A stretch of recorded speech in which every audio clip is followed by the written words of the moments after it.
नमस्कार दर्शक बंधु पाणीपाग खबर को आपण को स्वागत।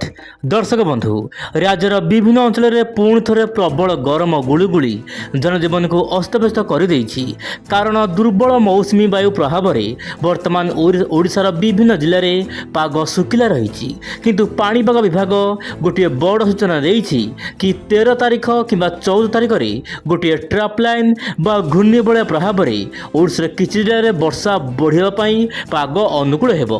तेबे आजर भिडियो आम आलोचना करबा केउ सेही ट्रप लाइन जार प्रभाव में ओडिशा रे वर्षा हेबो ता सहित बंगोपसागर रे बड़ लघुचाप को लेकी कोन रहिछि मॉडल मानकर आकलन।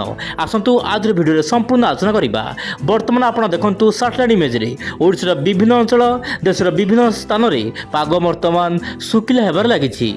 तेबे दर्शक बंधु वर्तमान परिस्थिति में भारतीय पाणीपाग बड़ सूचना देछि कि आपनकर ओडिशा केतेक अंचल में वर्षा बढ़िबो विशेषकर 13 तारिख पर आप मोबाइल स्क्रीन देखंतु मालकानगिरी कोरापुट ता सहित आपनकर रायगड़ा गंजाम गजपति कटक यही सब जिलार स्थान स्थान मध्यम प्रबल वर्षा देखा मिल पारे। ता सहित जगतसिंहपुर केन्द्रापड़ा भद्रक बालेश्वर मयूरभंज केउंझर ता सहित सुंदरगढ़ जिलार केतेक अंचल में मध्यम धरण वर्षा केतेक अंचल सामान्य भारी वर्षा देखा मिल पारे।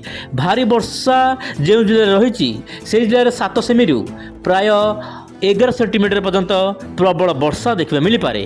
तेज दर्शक बंधु पाणीपागर यही कथा केते सत होउची ता देखा मिल आगामी दिन में। वर्तमान समय जेहेतु मौसुमी वायु दुर्बल रही अनेक लोक मानकर मत प्रकाश पाई। दर्शक बंधु मैंने वर्तमान मत दौरान कि आम जिले में वर्षा होना कहीं कौन पाई आम जिले में वर्षा होउची किंतु कम मात्रा कहीं होउची। दर्शक बंधु वर्तमान मौसुमी खेलुची लुचुकाली खेल। वर्तमान ओडिशा विभिन्न जिले में मौसुमी खेलुची लुचुकाली खेल किंतु वायुर चलन देखिले कौन रोचे ना आपनकर दक्षिण एवं पश्चिम राज्य में मौसुमी अति सक्रिय रही जहाँपाई कि वर्षा वर्तमान समय बढ़ापी पाग संपूर्ण अनुकूल रही किंतु दर्शक बंधु दक्षिण पश्चिम दिगरू यथेष्ट परिमाण में आपणकर वायु आसूची ओडिशा मध्यकू तथापि वर्षा देखा मिल पारना। यार मुख्य कारण दर्शक बंधु वर्तमान समय महाराष्ट्र कर्णाटक ता सहित आपणकर उत्तर आंध्र प्रदेश विभिन्न अंचल में भल वर्षा देखा मिलूँ जहाँपाई कि ओडिशा आड़ को वर्षा आसी पारना।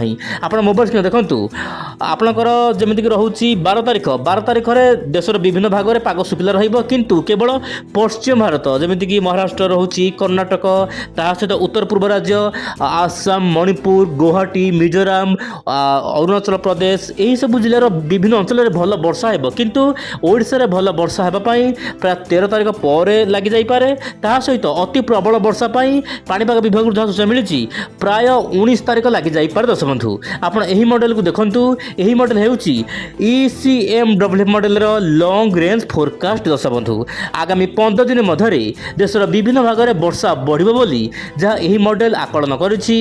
आकलन अनुसार ओडिशा रे भल वर्षा हेबो कारण बैक टू बैक गोटे पर गोटे सिस्टम आसीपारे माने लघुचाप घूर्णिबलय हेबो जहाँपाई कि ओडिशा विभिन्न अंचल में वर्षा हेबो। आमे प्रत्येक दिन आलोचना करुचे कि घूर्णिबलय हेबो एवं एही जिले में वर्षा हेबो एही जिले में वर्षा हेबो नाही किंतु दर्शक बंधु पाणीपाग हेउची जेहेतु पूर्वानुमान साइंस प्रतिदिन अपडेट चेंज होइथाय सेतिपाई आमे पाणीपाग वीडियो को सबुदिन देखिबा उचित। सेतिपाई दर्शक बंधु आपण उइंडो चैनल सहित प्रत्येक दिन जोड़ी रुहंतु पाणीपागर समस्त अपडेट पाई। तेबे दर्शक बंधु जहाँ पाणीपाग तरफ सूचना मिली एवं मॉडल मान आकलन करुछंती मु आपन सामने रखुची आपण देखंतु देशर विभिन्न भाग में वर्तमान वर्षा बढ़िबो आपनकर 15 तारिख पर किंतु ओडिशा पर्टिकुलर ओडिशा कथा जदि कहिबा 13 तारिख पर ओडिशा विभिन्न अंचल धीरे धीरे करी वर्षा बढ़िबो एवं सामान्य पाग मेघ भावर आसन रही। जीएफएस मॉडल कौन आकलन रखी आसंत आलोचना करेंगे। आप देखो जीएफएस मॉडल यही समय मध्य गोटे बड़ सूचना देती कि आप 13 तारिख दर्शक बंधु 13 कि 14 तारिख में गोटे घूर्णिबलय सृष्टि हो जहाँपाई कि ओडिशा रे वर्षा हेबो एवं घूर्णिबलय लघुचाप रूप नबार संभावना नाही। हाँ दर्शक बंधु किंतु मु कहली जमी गोटे पर गोटे घूर्णिबलय सृष्टि हो 17 तारिख जो घूर्णिबलय सृष्टि हो दर्शक बंधु ताहा लघुचाप रूप नेब एवं तापर यह सीधा सड़क उत्तर आंध्र प्रदेश दे आप महाराष्ट्र कर्णाटक एमती ଗୁଜୁରାଟ ପର୍ଯ୍ୟନ୍ତ ଯାଇପାରେ। ଏହାର ପ୍ରଭାବରେ ଓଡ଼ିଶାରେ ଭଲ ବର୍ଷା ହେବ ଏବଂ ଲଗାଣ ବର୍ଷା ଦେଖିବାକୁ ମିଳିପାରେ 19 ତାରିଖ ପରେ। ଦର୍ଶକ ବନ୍ଧୁ 19 ତାରିଖ ପରେ ଓଡ଼ିଶାର ବିଭିନ୍ନ ଜିଲ୍ଲାରେ ଲଗାଣ ବର୍ଷା ହେବା ସହିତ କେତେକ ଅଞ୍ଚଳରେ ପ୍ରବଳରୁ ଅତି ପ୍ରବଳ ଭାରୀ ବର୍ଷା ମଧ୍ୟ ଦେଖିବାକୁ ମିଳିପାରେ।